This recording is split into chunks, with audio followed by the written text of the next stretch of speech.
This is Abe Friedtanzer from Awards Buzz, and I'm so excited to be speaking with Anthony Boyle about Manhunt. How are you, Anthony? Yeah, I'm good, man. How are you doing? Good, good. This is such an interesting show and an interesting role. And the first thing I have to note is that your accent reveals that you are not, in fact, American. Uh, What is the impression, internationally of this figure of John Wilkes Booth? How much did you know about him before the show? well, it's interesting. I grew up in Ireland, and my first introduction to John Wilkes Booth was through an episode of The Simpsons when Bart Simpson shoots Milhouse, and he says, "Hasta la vista, AB." They're doing like a school play at Springfield Elementary. So that was my first sort of introduction to him. And I didn't know he was an actor. I thought he was just like a Confederate. And then through the research of, working on the show, I learned that he came from one of the most famous acting dynasties of all time. His father, his brother, that they were like that it would be like I couldn't get my head around the fact that it would be like Brad Pitt shooting Joe Biden. It's just the most fucking insane thing of all time, particularly in a time when there's no internet. It takes information days to travel. The confusion, the hysteria that was surrounded around it was just so flabbergasting. And I found that so interesting. Just, what do you mean it was John Wilkes Booth? But the actor, he shot the president. It was in the theater. Was it like a prank? What do you mean? So I found all that very interesting. Also fascinating just in that time, the idea that you wouldn't necessarily know what even a famous actor looks like. And so Yeah. we can't even imagine that, I think, in our modern day. And that's such a key element of this manhunt. Yeah, totally. It's that thing of, they've seen him on posters and they've seen him on roads, but it takes you a second. Some of them go, "Oh, wait, no, you're John Wilkes Booth. You're the actor. My wife loves you." It takes a second, to um to register, and particularly after he shaves off his signature stash. Well, what did you do to start your research? Where did you look and what did you read? I tried, there was a couple of books that were written. There's a very famous one called Booth, and there was the book that we had, Manhunt, that the series was based on. But I didn't find them too useful because they're all like the author's conjecture. It would be like Booth must have felt 100 feet tall when he was walking down. He would have probably felt nervous today, and I always feel like, how the fuck do you know? Like, so I went back to his letters. I had gotten every letter he had written from 15 to 26 that we know of, and just built the character around that. This how he wrote about himself, how he wrote about race in America, um, how he wrote about women, how he wrote about friendship, and just from those letters, just sort of, I would take little bits of it and send it to the writer Monica, and then she would go, "Oh, that's good. We'll put a little bit of that in the script," and we just built them up through that. It was about 2 months of me just pacing around my apartment in Belfast, pretending to be John Wilkes Booth. And then we got to Savannah, Georgia. I was like riding horses for 2 weeks and knocking around with cowboys and that sort of thing. And then that brought a new element to him and the machismo and the masculinity and yeah, just a lot of different things that we used to build him up. You are an actor who I assume has no designs of assassinating any political leaders. What did you connect with about him as a character? I don't know, man. What did I connect with? I'm not sure. Like a few people ask me about playing him, and they say like, "What's the similarities?" I never.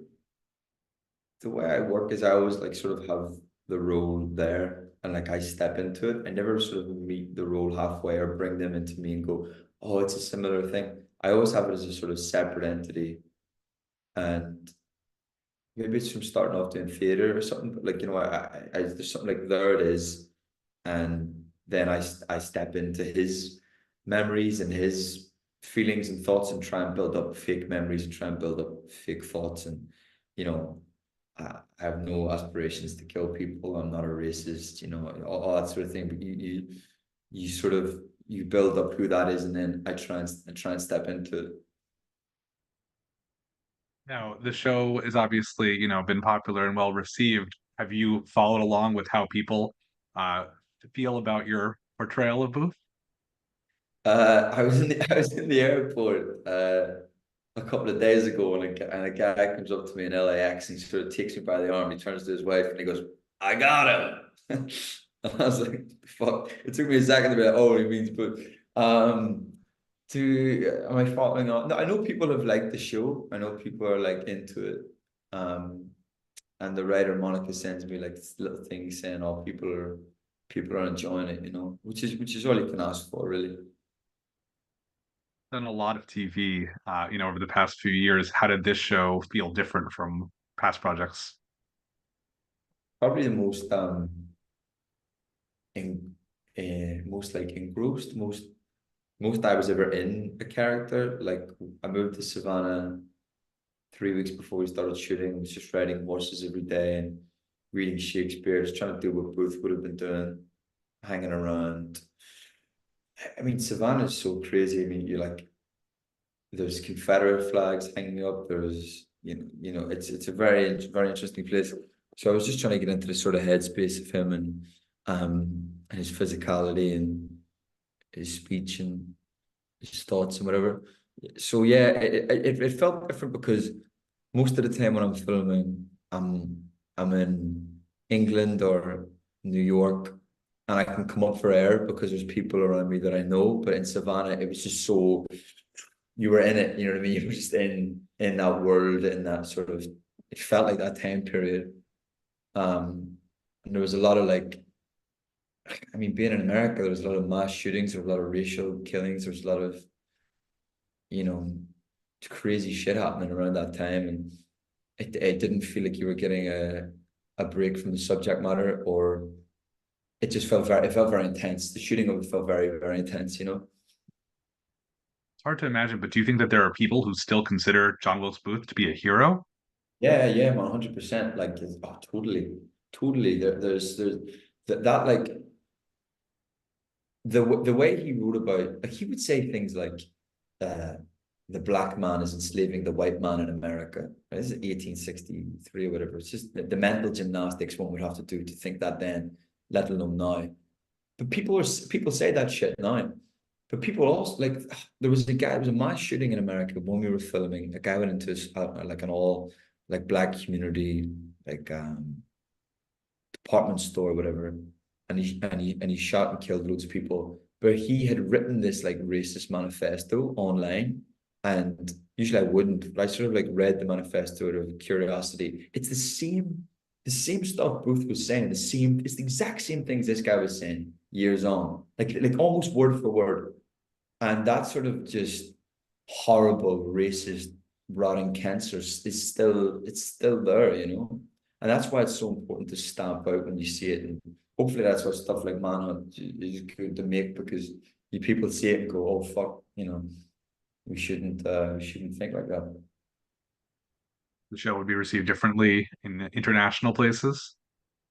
Yeah, well, it's interesting because most people in Ireland and UK didn't really know much about John Wilkes Booth. So a lot of people, some people are going to me, don't tell me what happens. Whereas in America, they're like, oh, well, of course, all I'm not going to spoil it in case someone's watching this, it does it, but in Ireland and UK, they're like, don't tell me, don't tell me. And I'm like, I thought everyone fucking knew, but maybe not. Well, it's been a busy year for you on Apple here in the US with Masters of the Air also, which is such a different kind of series. What is it like having these two sort of at the same time? Yeah, good man. It was it was good. It was very different playing Crosby. Crosby was motivated by love and like goodwill, and was such a nervous little critter. And Booth is motivated by hate and and is not nervous at all. It's pure fucking machismo, shoulders out. So it was a lot of fun to play the two sort of extremes, like American hero and American villain. Um, and yeah, it's just nice that they came out at a similar time, and people are both watching them and enjoying them. I know you said you don't like to connect yourself to the character, but could you imagine just, doing what those airmen did over and over and, being just in that headspace and airspace? Yeah, well, we tried. I tried to think like that for a year, thinking like, what would it be like going up here? How nervous would you be? And those people were real heroes, man. Like they really they saved the world, you know. They saved us, and we sort of owe everything to them. Yeah, I met one of them last ever to Tuskegee Airmen, you know, the black lads, and they weren't allowed to fly at the start because they said they couldn't. And then I met one of the last ever surviving ones a couple of weeks ago and shook his hand, and it was like it's like shaking history or something, you know, just like oh, the whole sort of scope of what these men have went through in their lives is pretty incredible. Well, sticking with Apple, I saw you at a film that premiered at South by Southwest last year, Tetris, which ultimately Yeah. came to Apple TV Plus. That's, I think, we're getting lighter and lighter as we're going, right? From story to story. What was that project like, and especially that very memorable role? Yeah, I know. I just realized this has been 10 minutes of quite intense chat. Yeah, that was good crack. That was fun. It was, yeah, Taron Egerton, who's just a great actor, man. He's a star. And he's just so good. Working with him was a good learning curve. Just seeing someone at that level just kill it. Each take, he'd be so different, but just so everything's usable. He's just a really good, really solid actor, man. And yeah, it was good fun. I mean, I kept going to the director, like, you know, I think maybe there's a bit of nuance with this guy, and I think maybe he should play, I guess. And the director goes, no, he's a fucker. He's an absolute fucker. Just play him like a fucker, you know? So I just sort of played every scene like Kevin was a fucker. So yeah, I hope people liked it. Did you enjoy the film? Oh, I did, and it was fun. I mean, I get to see it with a big audience, which is nice. And I always feel like whenever any movie comes to a streaming platform, it's like that's great, everyone can see it. But there's something about just having the fun of, especially that with the sort of the gameplay part of it, that it's really nice Yeah. to see in a big theater. Yeah, you're totally right, bro. I was meant to go to that South by Southwest, but I was filming something. But I was raging and I couldn't make it. Was it a good time? It was a lot of fun, and I'm not somebody who grew up playing Tetris, so I missed out, I'm sure, on a lot of references, but I still had a great time. Yeah, we had fun, man. That's a great director, John Bard. He done Stan and Ollie. He done Filth. He's a great director. Well, to get things more serious just for a second, I do want to go back to the plot against America, which I think is even more serious than Manhunt in a lot of ways. But it's a completely different project, but such a fascinating one. That it's a book that I read when I was younger and really just meant a lot. What was it like being part of that project?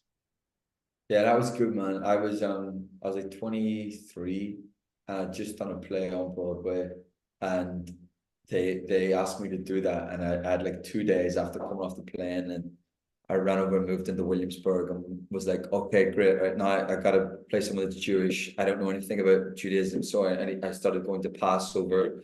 I started doing everything. I was, you know, when I first moved to America, it was old Jewish women that basically saved my life just by getting me like matzo ball soup and you know taking care of me, make sure I was eating fed. So I was like, all right, I just need to go into full, you know, that mode and just learn everything I could about the culture. But I kind of like that. I kind of like going, okay, I need to just throw myself into this, you know. I also saw that you made a short film called Pillow Talk. Can you talk about the experience of, directing and writing yourself, and if that's something you want to do again? No, I mean, I was very young when I did that. I was like, as a kid. Um, no, I'm not sure if it's something I would want to do again. What do you have coming up? More projects on Apple, I hope. Otherwise, we can't take a look at them, right? No, man, it's Apple's just keeping me employed for the next 10 years. What have I got coming up? I got a thing out next week or in 2 weeks, a thing called Shard Lake, which is a murder mystery with me and Sean Bean and Arthur Hughes. And it's like a Tudor murder mystery thing. I wear a cod piece and I walk around sort of 1600s England. And then I got a thing coming out on another thing on Disney and FX in a couple months called Say Nothing, which is about the inception of the IRA in the north of Ireland in Belfast in the 70s, early 70s. I play a guy called Brendan Hughes. Um, I used to walk past the mural of going to school. Um, so that comes out then. Yeah. Is there anything that you haven't done yet that you'd really like to try? Anything I haven't done yet that I really like to try. I mean, I'd like the rom-com. Fuck it. I mean, I've never tried. I haven't done a rom-com, so maybe something very like light, maybe an all-out comedy or something. Um, yeah, maybe a rom-com comedy. Get on the Apple. We'll get Apple to make it. Let's ask them. Yeah. Well, we love awards here at Awards Buzz, and while we'd like to see Manhunt get nominated for some awards, obviously, is there a performance or a show from, the past year or so that you would like to see awarded if you were in charge of such things? Do you know, I haven't actually watched much recently. What have I watched recently that I liked? Um, I watched the thing called Love on the Spectrum, which is like a reality TV show. These like autistic people dating each other, and thought that was like really beautiful and heartwarming, and just made me feel connected to the human experience. I was like, oh wow, man, this is good shit. So yeah, that's if that could win all the awards, that would be great. What do you want to see awarded? It's a good question. I think there's so much good stuff out there. I like diversity. I like seeing a lot of different projects nominated and a lot of, excited to talk to a lot of awards contenders because everybody's an awards contender until the awards come out, right? There's a possibility for everything. So that's a lot of fun. True, true. Well, Anthony, I thank you so much for your time. I look forward to talking about your next project, whether or not it's on Apple. We'll see how it goes. I promise we can still discuss it. Thanks, man. Appreciate you, bro. Have a good day.